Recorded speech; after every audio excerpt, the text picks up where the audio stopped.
Hello friends, आज हम start करते हैं क्लास 9th एनसीईआरटी एक्सरसाइज 7.1 का क्वेश्चन नंबर 5 है। आपको दिया हुआ है लाइन एल जो लाइन है बाइसेक्ट कर रही है ए और बी को दोनों को बाइसेक्ट कर रही है, मतलब दो पार्ट्स में डिवाइड कर रही है। बाइसेक्ट का मीनिंग हुआ। और BP and B Q are the perpendicular, BP and B Q perpendicular हैं, ठीक है।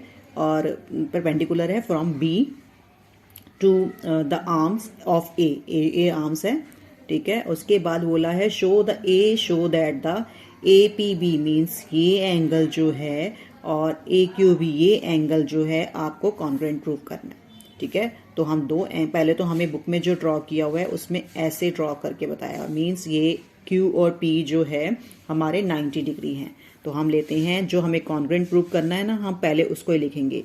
इन ट्रायंगल, कौन सा ट्रायंगल बोला है कॉन्ग्रुएंट प्रूव करने के लिए हमें, A P B and A Q B, ये दो एंगल्स जो हमें कॉन्ग्रुएंट प्रूव करने हैं ना, पहले हम उसको ही लिखेंगे कि हम उनमें हमें क्या क्या चीजें इक्वल दी हुई हैं। हमें दी हुई है A P B angle, A P B equal है ए क्यू बी के। क्यों? क्योंकि दोनों ही 90 के हैं, both are 90। A P B equal to A Q B, both are 90, ठीक है। और हमें क्या दिया हुआ है, हमें दिया हुआ है क्यू ए बी और ए पी और पी ए बी, मतलब ये एंगल जो है पी ए बी और क्यू ए बी, उसको कौन एल जो है बाइसेक्ट कर रहा है, मतलब दो पार्ट्स में बांट रहा है। तो हम लिखेंगे यहाँ पे angle Q A B equal, मतलब ये एंगल जो है Q A B equal to P A B. क्यों? किस रीजन से? क्या है रीजन इसका? एल बाइसेक्ट कर रहा है, एल बाइसेक्ट एंगल ए को बाइसेक्ट कर रहा है, तो दो पार्ट्स में डिवाइड कर रहा है। तो हम दोनों एंगल्स के नाम लिख देंगे। और इन देखिए दोनों में क्या है, A B and A B common हुआ है ना, A B and A B दोनों में ही लिखा हुआ है, तो ये हुआ हमारा कॉमन। तो ये तीन चीजें प्रूव कर ली, एक एंगल और एक साइड। हमने कॉन्ग्रुएंट प्रूव कर लिया। Triangle A P B congruent prove हो गया ट्रायंगल ए क्यू बी के बाय कौन से रूल से? देखिए ये है एंगल, दो चीजें होती हैं तो साइड, एंगल साइड के रूल से ये कॉन्ग्रुएंट प्रूव हो गया। अब और सीपीसी और सेकंड इसका पार्ट है। सेकंड पार्ट में आपको बोला है कि बताना है क्या बीपी जो है बीक्यू के इक्वल है। तो आप देखिए, अब इसको उल्टा सीधा करें तो हम बनाएंगे, तो बताया हमने जो हमने कॉन्ग्रुएंट प्रूव किया उसमें बीपी बीक्यू के इक्वल है ना, कौन से रूल से? बाय सीपीसीटी से तो हुआ। जो हमने कॉन्ग्रुएंट प्रूव किया ना उसी को उल्टा सीधा करके देखो, तो ये कॉन्ग्रुएंट प्रूव हो गया। यही हमारा क्वेश्चन था और ये हमने प्रूव कर लिया।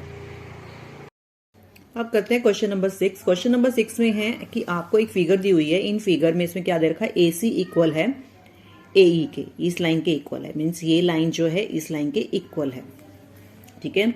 और आपको दिया हुआ है AB जो है, ये लाइन जो है AB इक्वल टू AD के इक्वल है।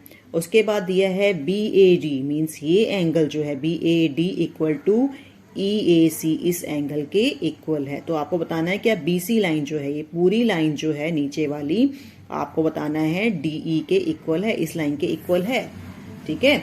तो आपको ये प्रूव करना है। तो इसको प्रूव करने के लिए पहले हम क्या लेंगे, BAD ट्रायंगल और EAC ट्रायंगल, इन दोनों ट्रायंगल के अंदर हम ले लेंगे। और इतने पोर्शन को, जो बीच वाला पोर्शन है ना, बीच वाला पोर्शन का क्या नाम है, उसका नाम है DAC। अगर दोनों में ही ऐड कर दे तो हमारा निकल जाएगा BAC एंगल आ जाएगा, ठीक है। तो हम पहले क्या करते हैं, हम लेते हैं ट्रायंगल, इन ट्रायंगल BAD और इन ट्रायंगल EAC। आप लिखिए इन ट्रायंगल BAD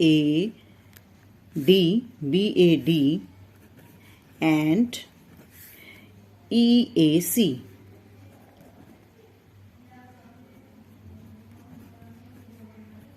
ये EAC है। पहले क्या लिया, BAD और EAC में क्या करेंगे हम, BAD में अगर इस पोर्शन को ऐड कर दूं तो मेरा BAC पूरा पोर्शन आ जाएगा। मींस इस वाले में BAD में मैं अगर बीच वाला पोर्शन प्लस कर दूं तो मेरा ये पूरा ट्रायंगल आ जाएगा। अगर मैं EAC में इस ट्रायंगल को ऐड कर दूं तो मेरा क्या आ जाएगा, EAD, ये मेरा पूरा ट्रायंगल आ जाएगा। तो मैं दोनों साइड में किसको ऐड कर दूंगी, वो हम ऐड करेंगे BAD में ऐड कर देंगे प्लस ऐड करेंगे DAC, दोनों साइड पे DAC ऐड कर देंगे तो हमारा पूरा ट्रायंगल आ जाएगा। और EAC में इन ट्रायंगल EAC में ऐड कर देंगे आप DAC, ठीक है। इसको मैं दोबारा लिख देती हूँ, देखो इसको मैं दोबारा करेक्शन करके लिख देती हूँ दोबारा। आपका लिखिए BAD में ऐड कर दीजिए DAC और EAC में ऐड कर दीजिए भी इधर भी DAC। अगर मैं BAD में ऐड करूंगी DAC तो मेरा पूरा ट्रायंगल आ जाएगा। कौन सा ट्रायंगल लगा, BAC। अगर मैं EAC में ऐड करूंगी DAC तो मेरा क्या आ जाएगा, EAD, ये पूरा ट्रायंगल। मतलब इस वाले को भी ऐड कर दिया ना। अभी जो ट्रायंगल था हमने लिया था इसको इसके बिना लिया था। आप जो दोनों को ऐड करेंगे तो आप इसके साथ आपको ऐड हो जाएगा, इकट्ठा हो जाएगा, ठीक है। तो EAD आ गया, ठीक है। तो ये हमारा, ये इसको मान लेंगे इक्वेशन नंबर 1, ठीक है। अब लेते हैं ट्रायंगल ABC एंड ADE। अब इसको लेंगे in triangle ABC and DAE। इसमें क्या गिवन है, देखिए हमें क्या बताया था, AB किसके इक्वल है, AD के। ये तो हमें गिवन था ना, AB इक्वल टू AD, ये तो हमें गिवन है। और क्या गिवन है, हमने प्रूव किया था BAC EAD के इक्वल है, बाय हमने इक्वेशन 1 से प्रूव किया BAC इक्वल टू EAD, ये बाय 1, ठीक है। और क्या है, AC किसके इक्वल बताया था हमें, AC इक्वल बताया था AE के, ये भी गिवन था।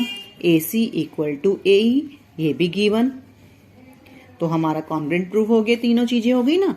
तो हमारा ये हुआ ट्रायंगल ABC कॉन्ग्रुएंट प्रूफ हो गया ट्रायंगल ADE के। कौन से रूल से, ये साइड हो गई, ये भी साइड हो गई और ये एंगल हो गया। साइड एंगल साइड से हमारा कॉन्ग्रुएंट प्रूफ हो गया। और BC किसके इक्वल है, DE के। किससे प्रूव हुआ, हमारा CPCT से। तो हमें जो प्रूव करना था वो यही करना था, हमने ये सारा प्रूव कर लिया।